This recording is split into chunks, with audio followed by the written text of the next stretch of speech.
ইউনূস সাহেবের ভাষণ, উনি আড়াইটার সময়, আজকে দুপুর আড়াইটার সময় টিভিতে একটা ভাষণ দিয়েছেন। আয়োজন হিসেবে খুব সাংঘাতিক, সবাই তাকায় আছে। খুব কম মানুষ বোধহয় বাকি ছিল যে টিভিতে উনি কি ভাষণ দিচ্ছেন সেটা না দেখছে। যার সুযোগ ছিল কেউ বোধহয় বাদ দেয়নি। কিন্তু এই ভাষণটা সম্পর্কে আমার সবচেয়ে ছোট্ট একটা বক্তব্য হলো, আজ থেকে ইউনূস সাহেবের নাম হয়ে গেল জেনারেল মঈন। হাসিনার হাতে জেনারেল মঈনের যে দশা হয়েছিল, আপনার খেয়াল করে দেখেন, না মঈন না ফখরুদ্দিন, কেউ সেদিন থেকে, অর্থাৎ 2009 সাল থেকে দেশে ফিরতে পারে নাই। কেউ দেশে ফিরে আসেনি। শুধু তাই না, মঈনের দুই শাগরেদ ছিল দুই বগলে, দুই ব্রিগেডিয়ার, ব্রিগেডিয়ার বারী আর ব্রিগেডিয়ার সিদ্দিকী। সিদ্দিকে বাগায় নিয়েছিলেন একটা মেজর জেনারেল, কিন্তু আর্মি থাকতে পারে না। আর্মির চোখে আনসার বিডিপি কে দেখা হয় যে আর্মির বাইরের লোক, এবং যে গেছে আনসার বিডিপি প্রধান হয়ে সে আর আর্মিতে উঠতে পারবে না। একটা উষা নিচা জাতের লোক মনে করা হয়। তো উনি মেজর জেনারেলকে রক্ষা করার জন্য আনসার বিডিপিতে পাঠিয়ে দিয়েছিলেন ওনাকে। কিন্তু তিনিও বাংলাদেশে ফিরতে পারেন নাই, থাকতে পারেন নাই। আজকে ইউনূস ভাষণের পর থেকে ইউনূস সাহেব নিশ্চিত করে ফেললেন আমাদেরকে, আমরা যে মেসেজটা পাইলাম যে উনিও কোনো মতে এটা তারেকের উপরে চড়াই দিয়ে চলে যেতে চাচ্ছেন, আর জীবনে কতদিন দেশে ফিরবে না। এবং সেটা একা ইউনূস সাহেবের না, তার উপদেষ্টারাও কেউ আর দেশে ফিরবেন না। কথা এত দুপুরের বেলায় চারাককে শব্দ বলে দিই, এরকম কথা আমার কানে আসছে। তারা কোথায় গিয়ে উঠবে সেই রাস্তাও ঠিক হয়ে গেছে। ইন্ডিয়ার জন্য না, সরি, হাসিনার জন্য না ইন্ডিয়া আছে, ওনাদের জন্য কোন দেশ আছে? এই দেশটার নাম শুনেছি ইস্ট তিমুর, অনেকে চিনবেন না হয়তো। এটা এককালে ইন্দোনেশিয়ার একটা দ্বীপ ছিল, খ্রিস্টান, ইন্দোনেশিয়া মুসলমান, কিন্তু এটা খ্রিস্টান অধ্যুষিত। এটা আলাদা করা হয়েছে, আলাদা করে ইস্ট তিমুর নামে স্বাধীন দেশ ঘোষণা করা হয়েছে। শুনেছি ওনাদের গন্তব্য ওখানে, এবং অনেকে সেখানে জায়গা, থাকার জায়গা, বাসা, ফ্ল্যাট ওটাও নাকি কিনে ফেলেছে। তো সেই জন্য ওনারা যে জেনারেল মঈন হবেন তা রিফ্লেকশন হলো আজকে। হচ্ছে আমার প্রথম রিয়াকশন। সেকেন্ড রিয়াকশন, এটা একটা দায় সারা, অবশ্যই দায় ঠেলা। কিসের দায়? ওনাদের হাতে ক্ষমতা পড়ছে, ক্ষমতা ছেড়ে যাইবেন কেমনি, ওই অর্থে দায়। এই দায়টা ফেললেন ওনারা এভাবে, যেভাবে আজকে বক্তৃতাটা দিলেন। আরেকভাবে বলা যায় এটা হলো বিএনপির তারেকের হাতে ক্ষমতাটা তুলে দিয়ে পলায়ন, তার কাণ্ডটা আজকে করে ফেললে তুমি। এবং এটা এত স্টুপিড কাজ, একটা এটা বোকা কার্পেট কাজ। দেখেন, মানুষ একটা জায়গায় বোকা হইতে চায় না। ওই যদি দেখে এখানে আমার মৃত্যু হয়ে যাবে, মরার চান্স আছে, ওই জায়গায় মানুষ বোকা হয় না। তার যদি মৃত্যু না হয় এটা নিশ্চিত করে সে কাজ করে। তো এই বক্তৃতার আজকে এমনই গাধার বক্তৃতা, এমন স্টুপিড বক্তৃতা, যে উনি যে ফাঁসি দড়িতে লটকাই দিতেছেন এটা উনি খেয়াল করছেন না। নিজের স্বার্থ দেখার জায়গায় উনি নাই। উনি নিজেকে নিজের একটা অস্বাভাবিক মৃত্যুর যেন ঘটে সেটা টেনে আনছেন, নিশ্চিত করে দিয়ে গেছেন আজকের বক্তৃতা দিয়ে। উনি এমনই বেপরোয়া, এমনই ডেসপারেটলি উনি তৃতীয় দেশে আশ্রয় খুঁজতেছেন কোনো মতে একটা ফালাই থুয়া, যে যেভাবে ফালাই যাইতেছেন তাতে যে উনি যাওয়ার আগেই ফাঁসি দড়িতে লটকে যান, এইটাও খেয়াল নাই ওনার। শুধু উনি না, উনি এবং ওনার উপদেষ্টারা, ওই যে যেগুলো বিশেষ সহকারে যোগ দিয়েছে এগুলাও কেউ আর যাবে না। কিন্তু কেন এই কথা বলছে সে জায়গায় যাবো এখন। যেমন দেখেন, প্রথমে যদি জিজ্ঞেস করেন, উনি গণভোটের অপশন রাখছেন, সবাই মনে হচ্ছে এটা বেশি গুরুত্বপূর্ণ, যেহেতু উনি গণভোট আর ইলেকশন একসাথে করতে চাইছে। এটা দিয়ে মনে হচ্ছে যে উনি বিএনপি পক্ষে চলে গেছে। না, গেছেন না গেছেন কিছু একটা হয়েছে। প্রথম যে কথাটা হলো, গণভোটের অপশনটাই আবার রাখছেন কেন? এটা তো উনার কি লাভ হয়েছে, দেশের কি লাভ হয়েছে? না এতে না ওনার কোনো লাভ হয়েছে, না দেশের কোনো লাভ হয়েছে, না কনস্টিটিউশনের কোনো জিনিসই লাভ হয়েছে। গণভোটটা করে কেন, মানে দরকার পড়ছিল কেন? What is the idea? গণভোটের আইডিয়াটা কেন? এর প্রয়োজনটা কি? গণভোটটা প্রয়োজনে এই কারণে যে 8ই আগস্ট থেকে যে ক্ষমতাটা নিচ্ছে, এই ক্ষমতাটার ভিত্তি কি? কনস্টিটিউশনাল ভিত্তি। এইটা প্রশ্নবোধক ছিল। উনি বক্তৃতা আবার বলে ফেলছেন কিন্তু আমার উৎস গণভোট্টান। আচ্ছা, গণভোট্টানে যদি আপনার উৎস হয়, তাহলে আজকে এটা সিগনেচার করার জন্য প্রেসিডেন্টের কাছে পাঠাইলেন কেন? জুলাই সনদ আপনি নিজে সাইন করে দিয়ে ছেড়ে দিলেন না কেন? তার মানে আপনি আবার পুরান কনস্টিটিউশনে পাল্লে বললেন। তাহলে কি হইল? একদিকে বলতেছেন গণভোট্টান ক্ষমতা বসেছে, তাহলে গণভোট্টানে যদি আপনার ভিত্তি হইতে, তো সব ক্ষমতা ভিত্তি ওইটাই, ওইটাই আপনার বৈধতা। আপনি সেটাও আঁকড়ে ধরলেন না, আপনি চুপ্পুকে দিয়ে সাইন করালেন। কি হলো এটা? আপনি অলওয়েজ চেষ্টা করেছেন আজকের এই কাণ্ডটা দিয়ে খুশি করতে। কাকে? তারেককে খুশি করতে। কি করলে তারেককে খুশি হয়? আর তারেককে খুশি করতে গিয়ে আর কেউ যাতে বেজার না হয়, তাকে যত কম পারা যায় বেজার করা। সবটা বেজার আপনি ঠেকাইতে পারেন নাই। এবং এত বেপরোয়া এটা যে এতে আপনি নিজে নিজে নিজে ফাঁসির দড়িটা গলায় টেনে নিচ্ছেন, এটা হোশ নেই আপনার। Anyway, কিন্তু আপনি গণভোট আয়োজন করছেন কেন? এই প্রশ্নটা তুলছি কেন? উনি যা করেছেন তাতে গণভোটটা না করলেও ওনার কিছু যায় আসতো যেত না। গণভোট না থাকলেও উনি যা করছেন গণভোট দিয়ে উনি তাই করছেন। যেমন গণভোট নিজে কি কোনো ইনিশিয়েটিভের ক্ষমতাতে বৈধতার সমস্যা আছে, এটাতে কি কোনো হেল্প করছে তাকে? উত্তর হলো যে না। উনি এই অর্থে গণভোট চালু করেন, মানে গণভোটটা দেওয়ার ব্যবস্থা করছেন, সেটা ইলেকশনের সাথে দেখ আর আগে দেখ। উনি দিয়েছেন ইলেকশনের সাথে, কিন্তু ইলেকশনের সাথে দিয়েও এইটা ওনার ক্ষমতাকে বৈধ করা, ওনার ক্ষমতার বৈধতাকে এখতিয়ারকে নিশ্চিত করার জন্য গণভোটটাকে উনি কোনো ভরসা করছেন না। ভরসা করে এই অর্থে গণভোটটা দেন না এমনি। সেটা বুঝলাম কি করে? এইটা প্রয়োগ বোঝা গেল যেভাবে গণভোটটা দিচ্ছে উনি জুলাই সনদটা মানেন কিনা। আচ্ছা, কি আশ্চর্য! জুলাই সনদ তো ওখান থেকেও মানা হবে না, উনি যা বলছে। এটাকে দেখে মনে হচ্ছে গণভোটে দিয়েছে, কিন্তু না। গণভোটে দিলেও আর না দিলেও দুটোই সমান। কেন? কারণ উনি নিজেই আবার বলতেছেন জুলাই সনদ যা গণভোটে যা যা কিছু হবে এই সব কিছু আবার এই বিএনপি যেতে চাইছিল ওইটা আবার নতুন নির্বাচিত সংসদ ডেকে পাশ করাইতে হবে। এবার বুঝছেন আমার কথা? অর্থাৎ গণভোটে কিছু করে না না করেন, সকল জুলাই সনদে কিছু লেখা থাক আর না থাক, এগুলো কোনোটাই এখতিয়ার নাই, কোনোটাই বৈধ হবে না যদি না এটাকে পরবর্তী সংসদ, এই যে পরবর্তী যে হবু সংসদটা আসতেছে ওই সংসদে এটাকে পাশ করুক, তাইলেই বৈধ হবে। এই নিয়মটা, এই কায়দাটা উনি বিশ্বাস করছেন। উনি বিশ্বাস করেন নাই যে গণভোট দিয়ে কোনো একটা জিনিসের যদি সম্মতি আদায় করা যায় তাহলে এটা সেলফ কনস্টিটিউশনের পার্ট, এটা নিজে নিজেই কনস্টিটিউশনের পার্ট হয়ে যায়, এটা তিনি বিশ্বাস করেন না। ফলে এরকম কোনো কিছু নিয়ম তিনি রাখেন না। ফলে এই জন্য প্রশ্ন করতেছে যে গণভোটটা দিলেন কেন? তাহলে সবই যদি পরবর্তী সংসদে পাশ হওয়ার পরে বৈধ হয়, তো তাহলে গণভোট শব্দ উচ্চারণের দরকার কি? বলতেন এটা জুলাই সনদ হয়েছে, জুলাই সনদটা পরবর্তী সংসদে পাশ হবে। ওই যে উনি যেভাবে বলছেন পরের সংসদে 6 মাসের মধ্যে পাশ হতে হবে, হ্যাঁ এগুলো সবই বলেন, কিন্তু এগুলো কোনো কিছু দিয়ে ঠেকবে না। সবকিছুই তার মানে ফাইনালাইজড হবে, ফাইনাল সে শেষ বক্তব্যটা বলার ক্ষমতা দিয়ে দিয়েছেন উনি পার্লামেন্টকে। ধরে নিচ্ছেন যে হবু পার্লামেন্টটা হবে বিএনপি সংখ্যাগরিষ্ঠতায়, এবং সেই হবু সংসদের পার্লামেন্টটাই, এবং আরো মানে কি বলবো এটাকে, গাদা বলে শুনতে খারাপ লাগে, স্টুপিড বলে ইংরেজিতে ভালো লাগবে, এটা হলো আলী রিয়াজের স্টুপিডিটি। আলী রিয়াজে বিশ্বাস করেছেন যে কনস্টিটিউশনে কোনো কিছু বৈধ করার, কনস্টিটিউশনালাইজ করে ফেলার একটা মাত্র উৎস হচ্ছে এটাকে সংসদে পাস।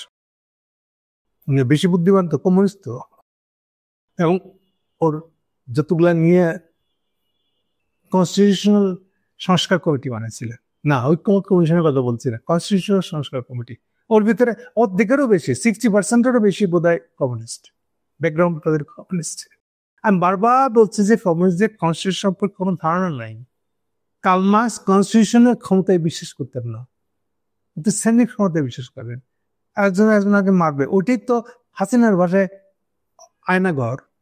আয়নাঘর বৈধ কার্ল মার্কসের চোখে, শুনতে খারাপ লাগবে কিন্তু এটি আসলে কার্ল মার্কস। এটি শ্রেণী রাজনীতি, এটি শ্রেণী রাষ্ট্র। এক শ্রেণী আরেক শ্রেণীর বিরুদ্ধে এইভাবে কমাবে, আয়নাঘরে রাখবে, গুম খুম অপরাধ করতে পারবে, এটা কার্ল মার্কসের বিশ্বাস। কার্ল মার্কসের রাষ্ট্র ধারণা এটাই। ফলে ওখানে কনস্টিটিউশনে কি লেখা আছে কিছু যায় আসে না, বিশেষ কাগজ মাত্র। তাহলে এই যে কনস্টিটিউশন কার্ল মার্কসের কিছু না, ফলে ওই কমিউনিস্টরা অর্ধেকে 60% মেম্বার হলো কমিউনিস্ট, ও কি বুঝবে? তো ওরা সবাই মিলে ধরে নিচ্ছে যে ইভেন এখনো তো সালাউদ্দিন বা এই যে ম্যান্ডেট খসরু বলে বেড়াইতেছে সংসদই সব ঠিক করে দিবে, সংসদেই পাশ করে দিবে যে এটা ওইটা কনস্টিটিউশন অংশ হয়ে যাবে। কোনো কনস্টিটিউশনাল অ্যাসেম্বলি দেওয়া হয়েছে কি হয় না, ইভেন কনস্টিটিউশনাল পাওয়ার দেওয়া হয়েছে কিনা এইটারও কোনো দরকার নাই। এটা বিশেষ করে ম্যান্ডেট খসরু আর সালাউদ্দিন দুজনেই তাই বিশেষ করে। তারেকা বিশ্বাস করে, কিন্তু তারেকা এই বিষয়ে কথা বলে নাই কখন, এদেরকে দিয়ে বলেছে। ফলে কনস্টিটিউশনে কি লেখা থাকলো না থাকলো সেটা কিছু ব্যাপার না। সংসদ সংখ্যাগরিষ্ঠরা যা লিখে দিবে কনস্টিটিউশন নতুন করে তাই বৈধ। এটা হচ্ছে কনস্টিটিউশন সম্পর্কে এই দুই বা বিএনপির সাধারণভাবে বিএনপির নেতাদের সর্বোচ্চ নেতাদের ধারণা হলো এটা, যে কনস্টিটিউশনকে সংসদের যারা সংখ্যাগরিষ্ঠ তারা সংখ্যাগরিষ্ঠ ভোটে যা লিখে দিবে, যা প্রস্তাব পাশ করবে ওটাই কনস্টিটিউশন। এটা হচ্ছে তাদের ধারণা। তাহলে এটার সঙ্গে এবার কনফ্লিক্ট হলো আসলে আলী রিয়াজ কমিউনিস্টদের। তারা মনে করছে না না এটা হবে না, তাহলে বিএনপি একটু সুবিধা দিতে হয়, অল্টারনেটিভ দিতে হয়। আমি খসরু বা সালাউদ্দিনদেরকে একটা অল্টারনেটিভ দিতে হবে। ওরাই সেই জন্য যেচে বলে দিছে যে নতুন যে সংসদটা, এই যে সকল ফেব্রুয়ারি ইলেকশন, এখন ইলেকশন, এই ফেব্রুয়ারি ইলেকশনে যে সংসদটা হবে, এই সংসদটা প্রথম 6 মাস না, এবার বললে উল্টা বুঝবে মানুষ, প্রথম 180 ওয়ার্কিং ডে মানে 180 দিন, প্রথম এবার বললে ভুল হবে, প্রথম 100 দিন এর কনস্টিটিউশনাল পাওয়ার থাকবে, নামে কিন্তু জাতীয় সংসদ। কিন্তু আলী রিয়াজ লিখে গেছে যেভাবে, যে এইটা প্রথম 6 মাস মানে 180 দিন, 180 ওয়ার্কিং ডে মানে এটা 200 কেন 250 হয়ে যেতে পারে, কারণ এমনিতেই প্রত্যেক সপ্তাহে 2 দিন এক্সট্রা ছুটি, 5 দিন ওয়ার্কিং ডে। তাহলে 5 দিন, সপ্তাহকে 5 দিন ধরা হবে। এইভাবে ধরে 180 দিন যখন ক্রস করবে, তার ভিতরে একদিন পর্যন্ত কনস্টিটিউশনাল পাওয়ার থাকবে ওই সংখ্যাগরিষ্ঠ দলে। ফলে অতদিন পর্যন্ত এই সংসদটা একই সাথে কনস্টিটিউয়েন্ট অ্যাসেম্বলি হিসেবে কাজ করবে, এই পাওয়ার ওদের থাকবে।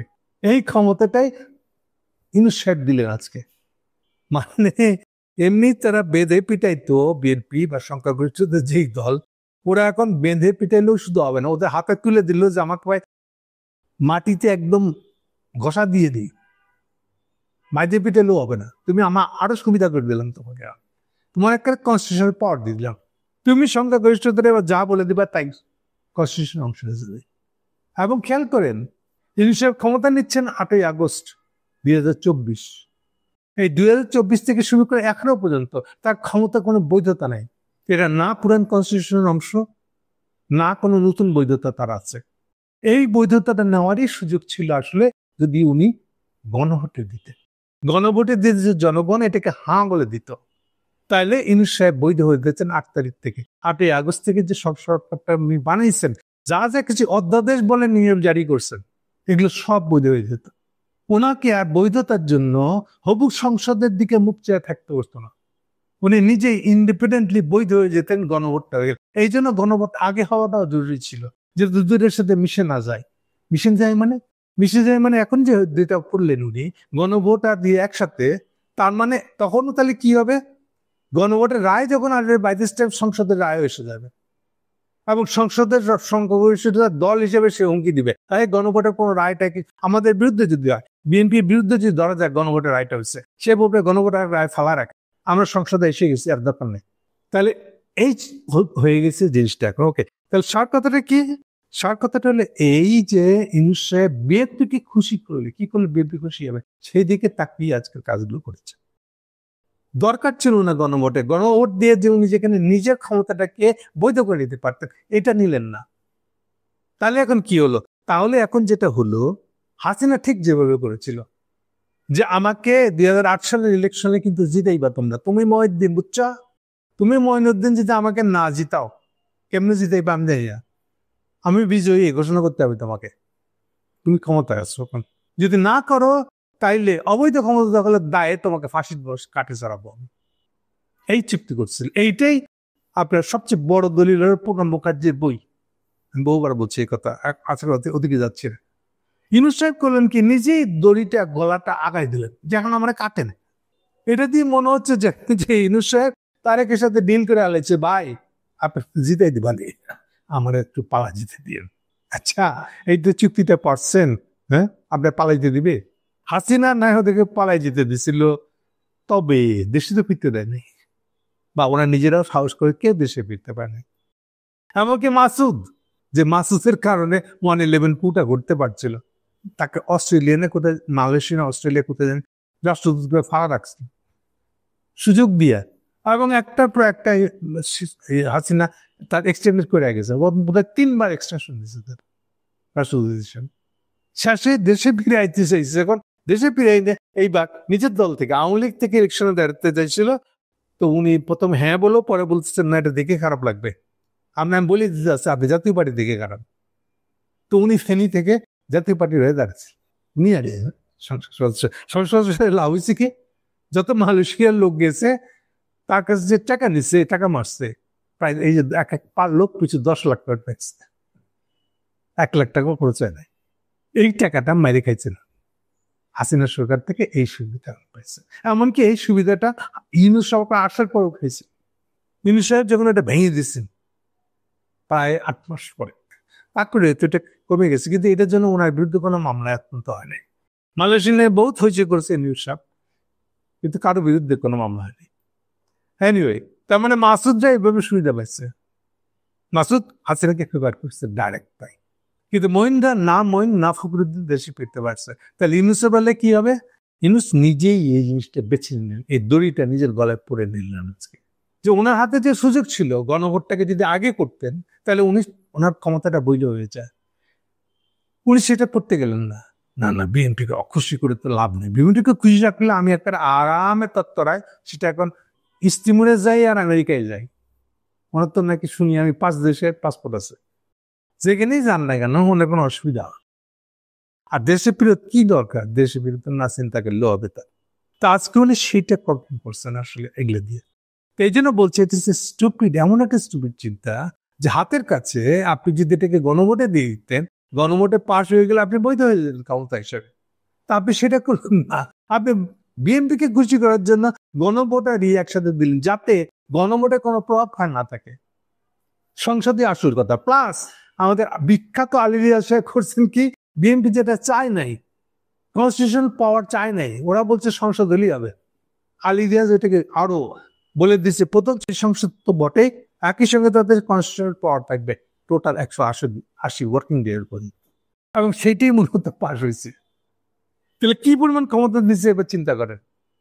মানে এটা হলো যে চেয়ে ফাঁসির দড়ি নিজে পরাত্মক আরো করা কিছু, অনেকটা যেন ফাঁসিতে লটকানোর আগে নিজের কবরটাই নিজে খুলে রেখে গেছে, ভাই আমি ফাঁসি হয়ে গেলে পরে আমাকে কবরে দিয়ে না। এনিওয়ে, কি বলবো নাকি,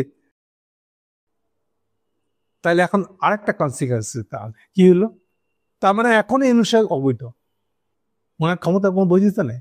তাহলে যে নির্বাচন ডাকতেছেন এটার এখতিয়ার কই, গণভোট দিতেছেন এটার এখতিয়ার কই, এই প্রশ্ন উত্তর নাই ওনার কাছে। প্লাস আজকে আরেকটা প্যাচ বাধায় ফেলাইছে, দেখেন আপনাদের সবার মনে আছে নিশ্চয়ই, ইয়ের আদেশ, ওই যে ইলেকশনটা কোন আইনে হবে, ইলেকশনের আদেশ যেটা বলে পলিটিক্যাল পার্টি রেগুলেশন, এইটা 3বার উনি বদলাইছেন। এই যে 3য়বার বদলায় বললেন যে জুলাই সংসদের যাদের বিচার হবে আইসিটি কোর্টে, যাদের নামে ওয়ারেন্ট জারি হয়ে যাবে তার সাথে সাথে সরকারি চাকরি হারাবেন। এটা হলো 3য় অধ্যাদেশ, তার 3য় সংশোধনী, এবং এটা অধ্যাদেশ বলে জারি করছেন। তো তাইলে আজকে আবার প্রেসিডেন্টকে সাইন করালেন কেন? প্রেসিডেন্টকে দিয়ে তো অধ্যাদেশ গুলো দাঁড়িয়ে ঘোষণা দেন নাই তো, ওগুলো তো নিজে সাইন করছে, তাহলে কি দাঁড়ালো? তাহলে ওগুলো সব বোয়া রিয়েল স্ট্যাটাস যেটাই হচ্ছে। আপনি আজকে ইউনুসকে দিয়ে বা চিপুকে দিয়ে সাইন করে আপনি বললেন যে আগে কনস্টিটিউশন আমরা ঠিক আছি, এটি তো আসলে বুঝাইলেন। চুপ দিয়ে সাইন করানোর মানে তাই, নিজে না করে। আর একদিন নিজে করছিলেন কেন তাহলে? এই তো দুটো কন্ট্রাডিকশন হয়ে গেল। তো আপনি যদি চিপুকে মেনে নিলেন যে অধ্যাদেশে সাইন করার এখতিয়ার তার, তাহলে আগে যেগুলো অধ্যাদেশে আপনি সাইন করছেন সেগুলো অবৈধ হয়ে গেছে। তাছাল কি লাগাইলেন বুঝেন? এইবার কোনো কিছুতে চিন্তা নেই। আচ্ছা, আমি যতদূর জানি তার সবচেয়ে বড় অ্যাডভাইজার ভিতরে আবার বেশি অ্যাডভাইজার যারা লিগ্যাল অ্যাডভাইজার, এরা সব আইনের লোক, কিন্তু তাও মানবাধিকার করার লোক কিংবা আইনের মাস্টার, তারাই বুদ্ধি দিচ্ছে তাকে, বোঝা না? মানে তারও রেডি আছে যে কেমনে তারেকের ঘাড়ে জিনিসটা লটকাই দিয়া তারেক আমাদেরকে যেতে দিয়ে দিবি, এই ভরসায় ওনারা নিশ্চিত হয়ে বসে আছে। সেটা আজকে ওনারা সংগঠিত করলেন। মানে যে এত বড় স্টুপিড হয়, মহিন থেকে একটু অ্যাডভাইস করে না, বাধ্য করেছে, যতটুকু করতে বাধ্য হয়েছে। আরো একটা কাণ্ড করেছে, শুধু হাসিনাকে জিতাই উনি খাবেন নাই, কিন্তু হাসিনাকে জিতানোর পরে একটা ইন্ডিয়াকে দিয়ে পিলখানা ঘটাই দিচ্ছে, নিশ্চিত করছেন যে পিলখানাটা ঘটুক, এবং আরামে ইন্ডিয়া এটা ঘটাই দিয়ে চলে যেতে পারুক ইন্ডিয়ান লোকগুলো, এটা নিশ্চিত করছে। এখন ইনু সাহেব কি সেটা নিশ্চিত করলেন? তার বিনিময়ে কি ওনারা দেশ থেকে অনুমতি পাবেন? মইন দেশ থেকে অনুমতি পাইছিল কিন্তু পিলখানারও পরে, পিলখানারও আরো অন্তত 1-1.5 মাস পরে। ইউনূস সাহেবরাও কি একই রকম হবে? তার মানে কি আজকের ঘোষণা দিয়ে, ইউনূসের ঘোষণা দিয়ে পিলখানা 2 হওয়াটা নিশ্চিত করে গেলেন এই ঘোষণা দিয়ে? ওনারা এত নিশ্চিত কি করে হচ্ছেন যে ওই পিলখানা তারাও কিল হবে না? বুঝি না, মানুষকে এত বোকা হয়?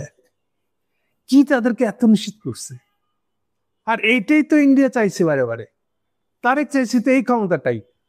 এই জন্য তো এখনই নির্বাচন 7 তারিখ থেকে, 7 আগস্ট থেকে বলে আসতেছে 3 মাসের মধ্যে ইলেকশন দিতে। এটা কারণ কি? কোন সংস্কার ছাড়া ইলেকশন দিতে, এবং তাই তো হয়েছে। আজকের ঘোষণাতে তাই উনি রাজি হলেন। তাহলে এই সংস্কার দরকার ছিল কি? কারণ বোঝা মুশকিল আসলো ওদের কাণ্ড কারখানা দিকে। ইউনূস নিজে তার মানে আগামী সংসদের সংখ্যাগরিষ্ঠ দলকে এতই ক্ষমতা দিয়ে গেলেন যে তারা কনস্টিটিউশন পর্যন্ত বলা যেতে পারবে, যা খুশি করতে পারবে। কতদিন? কার্যকর ভাবে 180 দিন সংসদ চলা পর্যন্ত। তার মানে 180 দিন তো ওনাকে ঝুলে থাকতে হবে। ওনার ক্ষমতাকে যদি বৈধ না করে, কিছু করেন ওনার হাতে কিছু না, এটাকে ঠেকাইতে পারে। বরং উল্টাটা, উনাকে ধরা যাক ওইটা বিএনপি সংখ্যাগরিষ্ঠ দলটা, বিএনপিকে জিতা যদি নিশ্চিত করে দেন, তারপরেও কিন্তু কোনো নিশ্চয়তা নাই যে ওনারা এই 8ই আগস্ট থেকে একদিন পর্যন্ত যে ক্ষমতায় উনি ছিলেন, এটা যে বৈধ হবে, তারেকরা দয়া করে বৈধ করে দিবে, তার কি গ্যারান্টি আছে? ঝুলাইতে পারে, একটা একটা করে কাপড় খুলে নিতে পারে, বলতে পারে আপনার অমুক সম্পত্তিটা আছে, এটা আমার নামে দেন, এটা দেন, ওইটা দেন, সেটা দেন। যতক্ষণ তার দেন তো সন্তুষ্ট না হবে, ততদিন আপনাকে এভাবে ঘুরে দিতে পারবে। তা আপনারা যেচে এটা রাজি হয়ে গেলেন, বোঝা খুব মুশকিল আসলে। কেউ কি নিজের ফাঁসির দড়ি এইভাবে গলায় টেনে নেয়? আমার জানা নেই আসলে। এনিওয়ে, এখন এটা করে ফেলছেন, তার মানে জিনিসটা হচ্ছে সার কথা এই, বিএনপি এবং ইন্ডিয়া যেভাবে চাইছিল ইউনূস গভর্নমেন্টটা শেষ হবে, ঠিক সেইভাবে ইউনূস সাহেব গলা পেতে দিলেন আজকে। এটা হচ্ছে সার কথা। তার নিজের ক্ষমতার বৈধতা পাওয়ার সুযোগ ছিল, সেটাকেও নিলেন না। এটা বিস্ময়কর।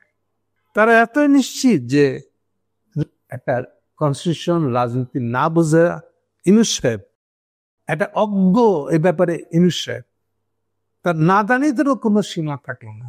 এমনই নাদান যে উনি নিজেকে বাঁচানোর কোনো চেষ্টা করতেন না। নিজে দেখতেছেন যে ফাঁসির দড়িটা সামনে আসছে, উনি আরো ওইটাকে ডেকে নিয়ে গলায় পড়ে কপাল।